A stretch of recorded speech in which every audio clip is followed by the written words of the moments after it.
It's been as busy as we've seen in maybe 15 years. As COVID cases continue to rise, BC hospitals are feeling the pressure. And now there's serious concern as to whether intensive care units can cope with the number of variant cases coming through the doors. In the first wave of COVID, we did not get that many young people that were sick. I think that's different now. Dr. DeRosa is the head of medicine at Royal Columbian Hospital in New Westminster. He says they are running out of staff to care for the number of people coming through their doors. At some point, we will kind of stretch our capacity to a point where we have to make tough decisions. And what I mean by that is, we've tried very hard to prevent shutting down other aspects of medical care. Operations, we're still trying to keep going, diagnostic procedures, cardiac catheterizations for patients who may need heart surgery.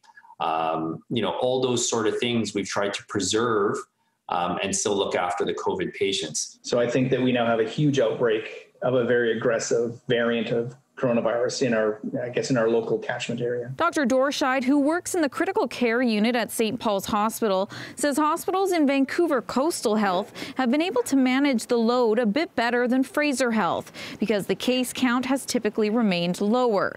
But he's extremely concerned that with the number of variant cases in VCH, that could all change. The Vancouver Coastal Health Authority now has the second highest concentration of P1 variant in the world, second only to Brazil. And, we know that the contagiousness of that or infectivity of that virus is at least twice, COVID-19, the wild type.